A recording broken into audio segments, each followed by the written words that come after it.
ఇలా కాక్రోచ్లు అని చెప్పేసి ఇలా అనడం జరిగింది. ఎందుకన్నారు ఆ మాట అనేది? ఇలా కొంతమంది నిరుద్యోగులు, కొంతమంది జర్నలిస్టులు ఆర్టీఐలు ఉపయోగించుకొని ఇలా ప్రభుత్వాన్ని ప్రశ్నిస్తున్నారని చెప్పేసి ఆ మాట అనడం జరిగింది. ఎస్, నేను కూడా ఒక కాక్రోచ్ని. నాతో పాటు ఈ దేశంలో, ఈ రాష్ట్రంలో సిస్టాన్ని ప్రశ్నించే వాళ్ళందరూ కూడా ఇలా కాక్రోచ్లే. అందరూ కూడా కాక్రోచ్లే. ఎందుకంటే ఇలా తెలంగాణ రాష్ట్రంలో విషయాన్ని తీసుకొస్తే ఇలా గ్రూప్ 1లో అన్యాయం జరిగింది. ఇలా తెలంగాణలో గ్రూప్ 1లో అన్యాయం జరిగిన ప్రతి విద్యార్థి కూడా ఒక కాక్రోచే. ఈ విషయాన్ని ఎందుకు చెప్పుకుంటున్నామంటే, తెలంగాణ గ్రూప్ 1 విషయంలో చాలా అన్యాయం జరిగింది, 14 ప్రశ్నలు తప్పులున్నాయని చెప్పేసి హైకోర్టు తలుపులు కొట్టడం జరిగితే మాకు అక్కడ ఒక చాలా లేటుగా, చాలా డిలేగా వచ్చారని చెప్పేసి సింగిల్ బెంచ్ లో ఉన్న ఒక జడ్జి గారు మాకు చెప్పడం జరిగింది. మరి మొదటి రోజు తెలియదా వాళ్ళకు? మీరు లేటుగా వచ్చే విషయం తెలియదా? 6 నెలలు రామాయణం, మహాభారతం, భాగవతంలా విని విని విని విని విని లాస్ట్కు చివరి రోజున మీరు చాలా లేటుగా వచ్చారు, డిలే వచ్చారని చెప్పేసి ఇలా మమ్మల్ని అవమానించడం జరిగింది.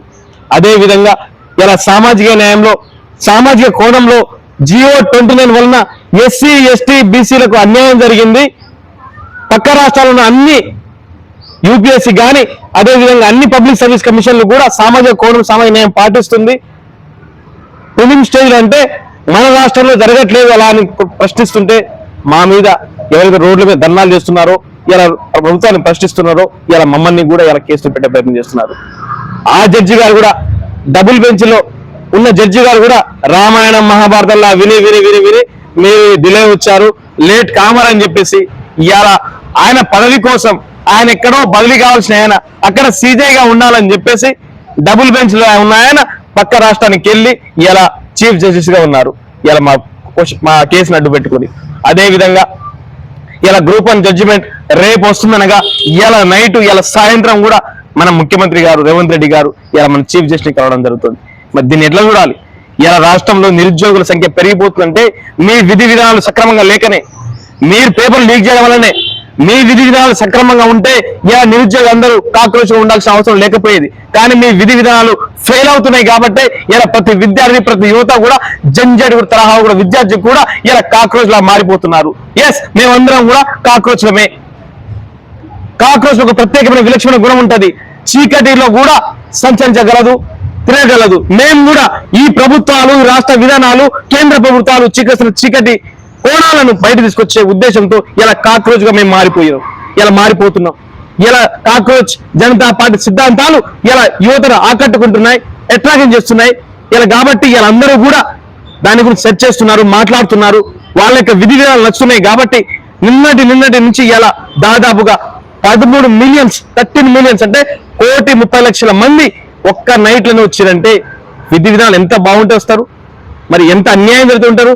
ఈ గవర్నమెంట్ మీద, ఈ సిస్టమ్ మీద ఎంత ఫ్రస్ట్రేషన్ ఉంటే అంతమంది ఇలా బయటకు వచ్చి దాన్ని స్వాగతిస్తారు చెప్పండి. ఇలా పార్టీ కూడా కాదు, అది ఒక డిజిటల్ ప్లాట్ఫామ్ లో ఉన్న ఒక పేరు మాత్రమే. ఒక పార్టీగా ఆవిర్భవిస్తే ఉన్న ప్రభుత్వాలు ఎటుపోతాయి? ఇలా కాంగ్రెస్ ప్రభుత్వం కావచ్చు, ఇలా బీజేపీ ప్రభుత్వం కావచ్చు, వాళ్ళ యొక్క విధి విధానాల్లో 5 డిమాండ్లను పెట్టుకున్నారు. ఆ డిమాండ్ ఏంటంటే, మొదటి డిమాండ్ చాలా చక్కటైన డిమాండ్ ఏంటంటే, ఎవరైతే చీఫ్ జస్టిస్ గా ఉన్నారో రిటైర్ అయిన వాళ్లకు ఇలా రాజ్యసభ సీటు మేము కేటాయించడం జరగదు. ఎందుకు కేటాయిస్తారంటే, ఏదైతే ప్రభుత్వాలు ఉన్నాయి, గత ప్రభుత్వాలు ఏదైతే ఉన్నాయో, ఇలా బీజేపీ కావచ్చు, కాంగ్రెస్ కావచ్చు, ఆ ప్రభుత్వాలు చీఫ్ జస్టిస్ ఉన్న వాళ్ళను అనుకూలంగా ఆర్డర్ మార్చుకొని, వాళ్ళకు అనుకూలంగా ఆర్డర్ రాపించుకొని, వాళ్ళ పరిమితి అయిపోయిన తర్వాత వాళ్ళకి రాజ్యసభ సీటు కేటాయించడం జరుగుతుంది. అదే విధంగా ఇలా మహిళలకు కూడా పార్లమెంట్ సంఖ్య పెంచకుండానే 50% మేము సీట్లు భర్తీ చేస్తామని చెప్పేసి ఆ పార్టీ యొక్క విధానాలను చెప్పుకొచ్చింది. అదే విధంగా ఇవాళ పెద్ద కార్పొరేట్ సంస్థలు, ఆదానీలు, అంబానీలు ఈ దేశంలో, రాష్ట్రంలో ఇలా దోచుకుంటున్నారని చెప్పేసి మేము మాట్లాడుతుంటే, ఇలా ప్రతి కార్పొరేట్ సంస్థ కూడా ఇలా ఆదానికి, అంబానికి దారదత్తం చేస్తున్న కేంద్ర ప్రభుత్వం ఇలా దారదత్తం చేస్తున్నది. ఇలా ఒక నిరుద్యోగి కానీ, ఒక యువత కానీ, లేకపోతే ఒక సామాజిక ఎవరైనా కూడా ఇలా బయటకు వచ్చి ఇలా కంపెనీలు పెట్టే అవకాశం లేదు.